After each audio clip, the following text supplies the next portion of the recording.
Hello Geminis, and welcome to your horoscope for May 2023. If you are new here, welcome. My name is Justina, and if you are a returning viewer, welcome back and thank you for joining me today. So I'm here back in my old recording studio, and it's raining outside. It's been raining for weeks, it feels like, so hopefully soon we'll get some sunshine. I hope you don't find the rain overly disturbing, but rather soothing. I know that in the past when I recorded a video with the rain or animals walking on the roof, people enjoyed it, so I hope this is still the case. Now here, this forecast is most accurate for the rising sign or the ascendant sign, if you will. And you can also watch it for your sun sign or your moon sign if you wish for further guidance. I follow tropical zodiac Western astrology. Thank you very much, and let's begin. So we've got the first event on May the 1st, and that's Pluto stationing retrograde in Aquarius at 0 degrees until October the 11th. And this retrograde will end at 27 degrees of Capricorn. So Pluto will be retrograde in Aquarius only until June the 11th, and then it will move back into Capricorn. So generally the influence of this retrograde will be very short-lasting for you in Aquarius. And you might not even feel it to that strong extent, but I feel like this will be rather a time of some new ideas, strong realizations as well. Perhaps any future retrogrades of Pluto in your 11th and your 9th house will be more profound.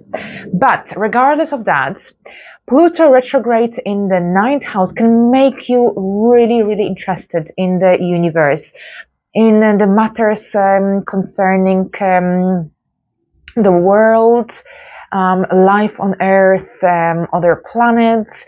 Generally, you're not satisfied with the everyday mundane stories. You want more. You want to dive deep into the unknown, so to speak. So this can also make you disconnect with people who are overly focused on their everyday activities, everyday information, if they don't share similar points of view during this retrograde here throughout May, beginning of June, you might perhaps slightly detach, temporarily at least. Now here Pluto in the 9th house can make you also rebellious, and you might find it difficult to follow any strict rules and regulations. Perhaps you don't agree with them, or you won't agree with them throughout this time, but overall you have this really strong need to gain a better understanding of things that perhaps were unclear in regards to religion, in regards to spirituality, the universe, and anything connected to that expansive knowledge, wisdom, energy. So that's Pluto here. It's the same when it comes to any exotic destinations, or perhaps many Geminis might crave traveling somewhere far away, somewhere different, somewhere unique, somewhere unusual. Or perhaps this could be when you are going to be attracted to experiences, activities of a very deep, profound nature, something perhaps that you've never done before. So overall, with the Pluto retrograde in the 9th house, you are attracted to something different, unusual, deep, profound.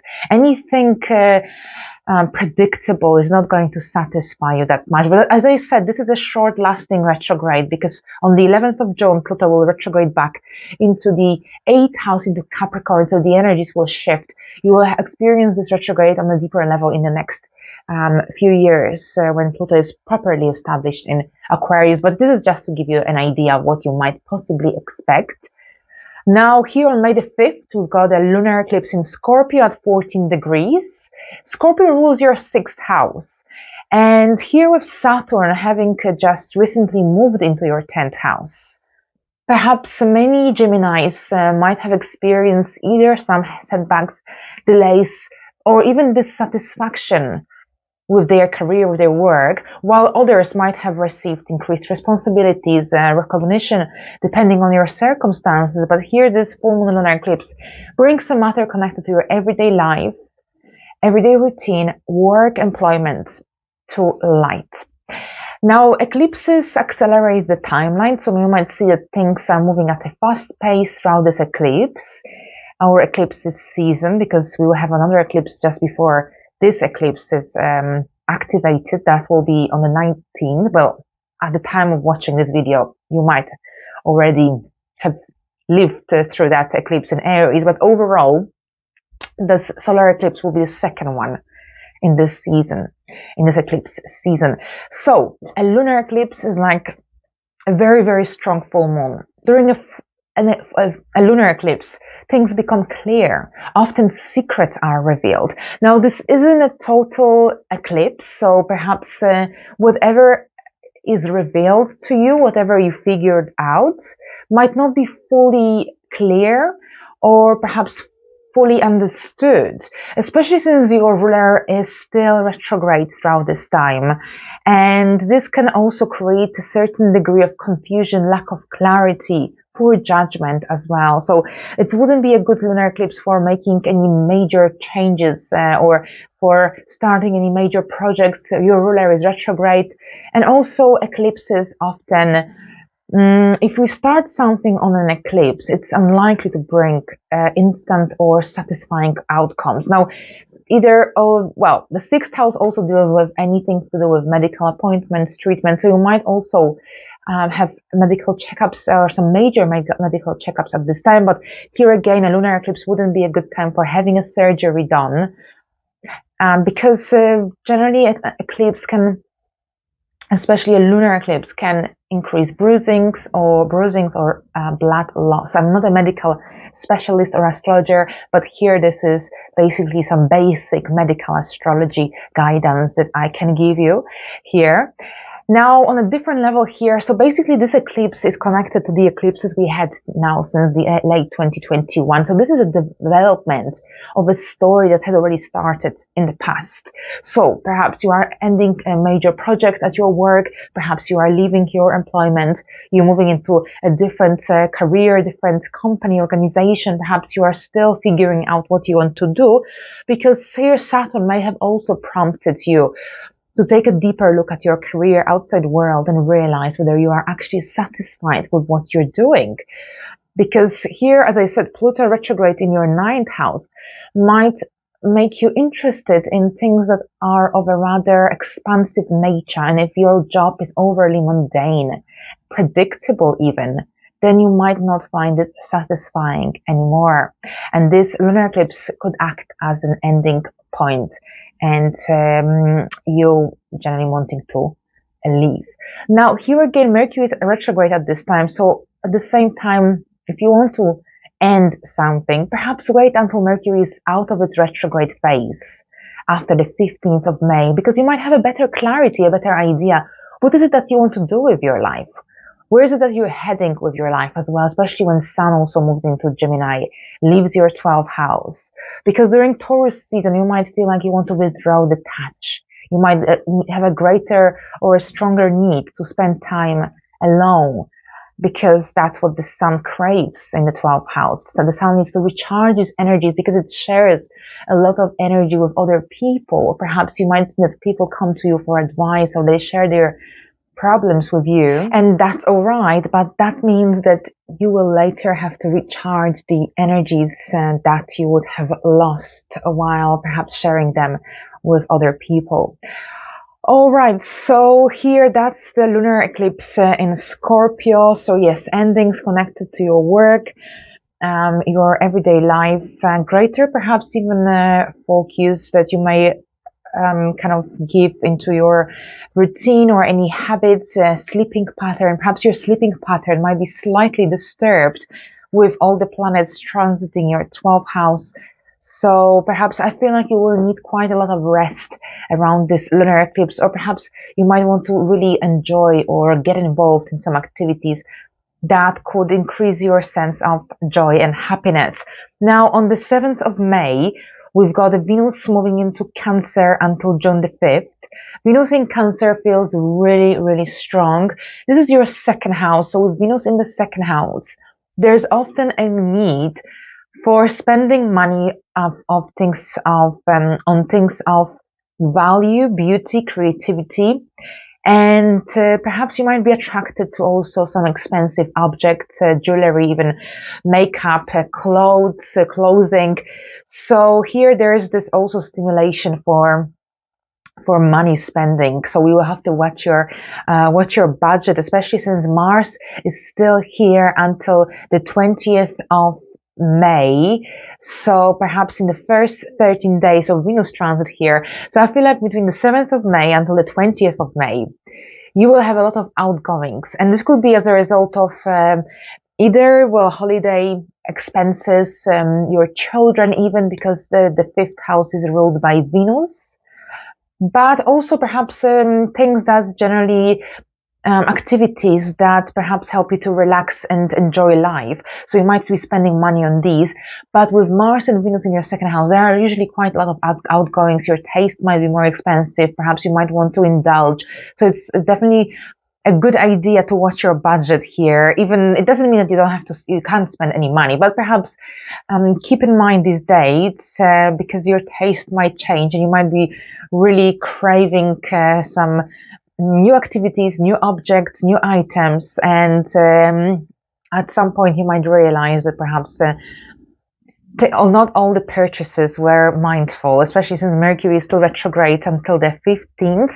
So here Mercury ends its retrograde on the 15th of May. So this could be also a pretty interesting day because when the planet ends its retrograde and when it starts its retrograde, these are usually important dates when things happen. And while Mercury was retrograde, perhaps there was confusion, dilemma, and delays, setbacks, lack of clarity. And when Mercury stations direct, all of a sudden, it's like a wake-up call. And you might finally be able to understand something that seemed overly complicated throughout the retrograde period. Perhaps you might suddenly realize something that perhaps wasn't clear. So whatever the scenario here with Mercury stationing direct moving forward, here the 15th will be a crucial date. And overall, your thinking process, communication should become much easier, and along with self-expression as well. So here from the 15th, life should take a very different turn in a positive sense. Now on the 16th, Jupiter will move into Taurus. Jupiter in Taurus will stay until May the 25th of 2024. At that point, Jupiter will move into your first house. So really beautiful transit. So if you feel like things are not going well throughout Jupiter's transit in Taurus, remember that after this transit is finished, Jupiter will be in your first house, and this will be a beginning of a major transit of luck, abundance, and good fortune. But here with Jupiter in your 12th house from May the 16th until May the 25th of 2024, this is a time when you might, many Geminis might be more than usual interested in going on a spiritual retreat, learning more about spirituality, astrology. And overall with Jupiter in the 12th house, this is a very lucky placement because with Jupiter here, you get this really strong protection. It's like having this archangel protecting you from making bad decisions, bad choices. So while with Jupiter, you might have this strong need for perhaps diving deeper into metaphysics, perhaps. At the same time, there's often an interest in doing volunteering work and charity work as well. So there is this need for sharing your time, your energy with others, on doing something that could have a positive impact on either other people's lives or perhaps on the planet. Jupiter in the 12th house, this is also when you might want to heal yourself. So self-healing, healing of the mental health as well. So this is very often the case here for many people when they want to fix things within themselves that have been perhaps creating setbacks and blockages throughout their life and making it difficult to achieve certain objectives, certain goals, dreams, and hopes. Now here with, so basically that's Jupiter. And what else we've got here? We've got the new moon in Taurus on the 19th of May, and this is happening at 28 degrees of Taurus. Taurus, this is your 12th house. So as you can see, there's quite a lot of activity in your 12th house in May, a lot of spiritual energy that deals with empathy, compassion, dreams, but also solitude and withdrawal. So when here a new moon in Taurus in your 12th house, very close to the first house as well. So some new beginnings that are occurring from behind the scene. Perhaps a new business idea, perhaps a new idea that would be about self-improvement, or perhaps you are healing something here, starting a healing journey here with this new moon. You can be very grounded at this time. Taurus is connected to very grounded energy connected to commitment, stability, security, and safety. But this new moon will connect really well with Mars by a sextile, a lot of empowering energies that will motivate you to take charge of your life, energies that will bring you courage and generally courage and confidence to take this major step forward. Because after this new moon, we are going to move into Gemini season, when you are going to feel more alive, more vibrant, and more energized as well. Gemini is a sign connected to communication, social interaction. So perhaps when that sun is in the 12th house, and when perhaps these social interactions are not taking place as much as you would have liked, then here you might feel slightly demotivated. But when the sun moves into your first house after the 20th, 21st of May, then you will feel more alive, without a doubt. All right, so here we go. Now, the final event for today I wanted to discuss is Mars moving into Leo until the 10th of July. So this transit starts on May the 20th, and it will last until July the 10th. Mars in Leo feels good. Mars in Cancer was in its fall, so a very weak placement for Mars, the planet connected to energy, drive, more motivation, confidence. Here, Mars in Leo feels much better, much stronger, and Leo is a fire sign, so is Aries. So generally, Mars feels good in fire signs, and here, fire and air connect by a sextile. Here in this case scenario, I'm talking or thinking about your ascendant sign. So here, this will definitely give you motivation as well. While the sun is in your first house, Mars in the third, this will be a very busy period for you, the Gemini season, because with Mars in the third, and the third house deals with movement, action. So there will be a lot going on in your daily life. Lots of communication, travel, movements, social interactions as well. So this will be a very vivid time. And then Venus will enter Leo around the 5th of June, and this will be a beautiful time. So any travel, any social interactions will be very fruitful for you. You might really enjoy them. But while Mars remains in your third house, make sure that you travel safely, and if you drive, if you are the driver, if you are behind the wheel, also be conscious of your speeds. Be mindful, or remember to get a parking ticket whenever you park in an area where you require a ticket, because here with Mars in the third house, you might get a fine.